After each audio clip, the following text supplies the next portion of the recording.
ஆன்லைன்ல இந்த மாதிரி எக்கச்சக்க பர்பிங் வீடியோஸ் பார்த்திருப்பீங்க. ஆனா நான் இன்னைக்கு சொல்ல போறது கொஞ்சம் டிஃப்ரெண்ட். கிறிஸ்டியன் ஞாயிறு குறைச்சி டிஃப்ரெண்ட் ஆகும். உங்க குழந்தை ஒரு ஃபீடுக்கும் பர்ப் பண்ணியே ஆகணும்னு அவசியமே இல்லைங்க.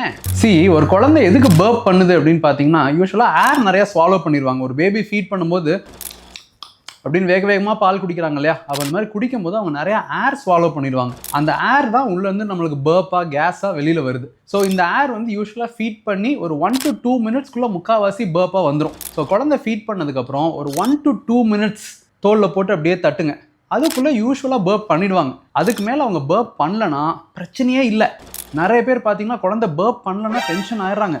போட்டு தட்டு தட்டு தட்டு தட்டுன்னு 1/4 மணி நேரம், 20 நிமிஷம், 25 நிமிஷம் தட்டு தட்டுன்னு தட்டி தூங்கிட்டு இருந்த சிங்கத்தை தட்டி எழுப்பிடுறீங்களே, அப்புறம் எப்படி சிங்கம் மறுபடியும் தூங்கும்? ஸோ குழந்தைய தூங்க வைக்கிறதே கஷ்டம். அது தூங்கினதுக்கப்புறம் ஒரு 2 நிமிஷம் தட்டி பார்த்துட்டு குழந்தைக்கு ஏப்பம் வரல அப்படின்னா தயவு செஞ்சு படுக்க போட்டுருங்க.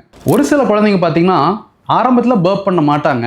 பட் படுக்க போட்டதுக்கப்புறம் ஒரு 1 hour கழிச்சு திடீர்னு பர்ப் பண்ணுற மாதிரி போட்டு பயங்கரமாக நெளிஞ்சுக்கிட்டு இருப்பாங்க.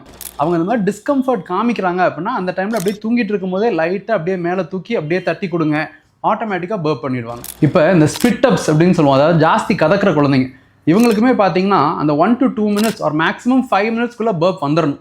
5 மினிட்ஸ்க்குள்ளே அவங்க பர்ப் பண்ணல அப்படின்னா அவங்கள கொஞ்ச நேரமாக அப்ரைட் பொசிஷனில் அப்படியே தோல்லே போட்டு தூங்க வைங்க. பட் தட்டிக்கிட்டே இருக்கணும் அப்படிங்கிறது கிடையாது. தட்டி தட்டி சிங்கத்தை எழுப்பாதீங்க. சார் அப்படியே பஞ்சா ஒன்று சொல்லுங்க. ஆப்பத்துக்காக கஷ்டப்பட்டா வர்த்து வர்மா வர்த்து, ஏப்பத்துக்காக கஷ்டப்படுறத நிறுத்து வர்மா நிறுத்து. இதை ஆட்டோ பின்னாடியே எழுதி வைக்கலாமே.